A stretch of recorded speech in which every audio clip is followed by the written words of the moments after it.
అన్న నేను మళ్ళొచ్చినా చాలా అంటే చాలా బాధగా ఉంది. ఎందుకంటే ఇలా బాధపడే రోజు అది. ఒక రైతు బిడ్డ గెలిచిండని నా ఊరు ఘనస్వాగతం పలికి ఎంతో మంది అన్న మీడియా మిత్రులు మీరే చూసిరు ఎంత మంది వచ్చిరో.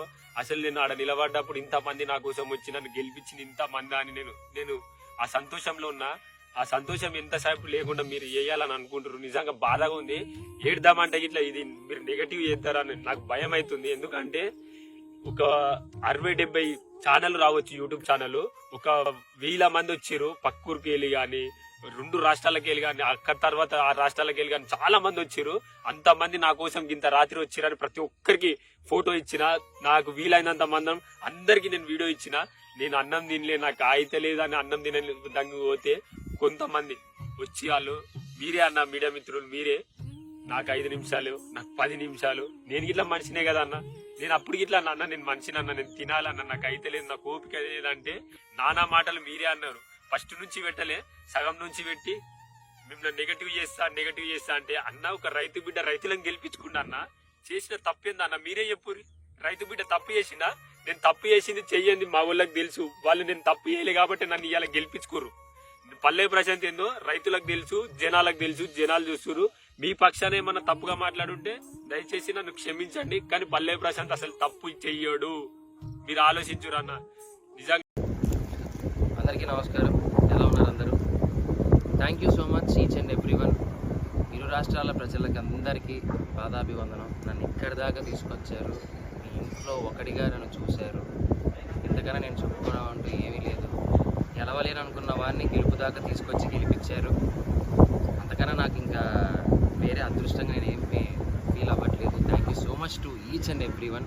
అండ్ బాధాకరమైన విషయం ఏంటి అంటే అందరూ చాలామంది అడుగుతున్నారు. నేను దాని గురించి పెద్దగా అనుకోలేదు. ఆ బాధలో ఉండిపోయాను, చాలా బాధపడ్డాను.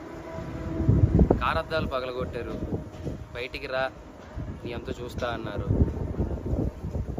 నేను ఒక్కడనే ఉన్నప్పుడు మీ ఇష్టం వచ్చింది చేసుకోండి, నాకేం భయం లేదు, ఎవరికి భయపడాల్సిన అవసరం లేదు. కానీ మన ఇంట్లో కూడా ఒక అమ్మ ఉంటుంది, ఒక అక్క ఉంటుంది, ఒక చెల్లి ఉంటుంది, ఒక భార్య ఉంటుంది. వాళ్ళు మన పక్కన ఉన్నప్పుడు మనం ఎలా ప్రవర్తించాలి అనేది కూడా మనం కొంచెం ఆలోచిస్తే బాగుండు అని నా అభిప్రాయం. అద్దాలు పగలగొట్టినప్పుడు ఆ అద్దం పెంకులన్నీ వచ్చి మా అమ్మగారి మీద పడ్డాయి, తేజు మీద పడ్డాయి.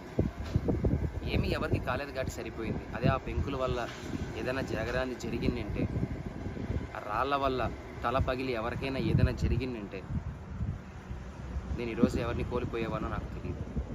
ఇలాంటివి ఇంకెప్పుడు ఎవరికి జరగకూడదు, ఇలాంటివి ఎప్పుడు ఎవరికి చేయకండి. మీకు కోపం ఉంటే తిట్టండి, పడతాను. కామెంట్ పెట్టండి, చూస్తాను. ఇంకా కోపం ఉంటే వీడియోలు తీసి పెట్టండి. ఎలాగో పెట్టారు, నా కుటుంబాన్ని మొత్తం బాధ పెట్టారు. నేను ఏది పట్టించుకోవట్లేదు. ఎందుకు అంటే నేను నమ్ముకుంటే నా హీరో, నా గురువు మాస్ మహారాజా రవితేజ గారు, ఆయన వచ్చి నాకు అవకాశం ఇచ్చిన రోజు నేను గెలిచాను. నేను బయటికి వచ్చిందే ఆ గెలుపులో వచ్చాను. కానీ గెలిచి ఒక ఆనందంతో బయటికి వస్తాను అనుకున్న నన్ను, నా కుటుంబాన్ని రోడ్డు మీద నించోబెట్టారు.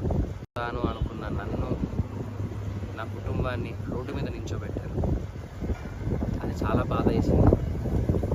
పర్లేదు, నన్ను ప్రేమించే వాళ్ళు, నన్ను అభిమానించే వాళ్ళు ఉన్నారు కాబట్టి దేవుడు చల్లగా చూడబట్టి మా అమ్మకి నా భార్యకి ఏం కాలేదు, నాకేవైనా పర్లేదు. మన ఇంట్లో ఆడవాళ్ళు మన పక్కన ఉన్నప్పుడు కొద్దిగా జాగ్రత్త వహిస్తే బాగుంటుంది. జాగ్రత్త ఏదైనా జరిగితే కప్పు పోతే తిరిగి తెచ్చుకోవచ్చు, డబ్బు పోతే తిరిగి సంపాదించవచ్చు, మనిషి పోతే తిరిగి తీసుకొని రాలేమండి. ఇది గుర్తు పెట్టుకోండి. చాలా రిక్వెస్ట్గా అడుగుతున్నాను, దయచేసి ఇంకెప్పుడు ఇలా చేయకండి ఎవరి దగ్గర. Thank you so much. ఇప్పటికీ మీకు నా మీద ఏదైనా కోపం ఉంటే ఎక్కడ రమ్మంటారు చెప్పండి, వస్తాను, మీ ఇష్టం. కానీ ఎవ్వరికి ఇలా ఇంకెప్పుడు చేయకండి. I love you all. Thank you for each and everyone support.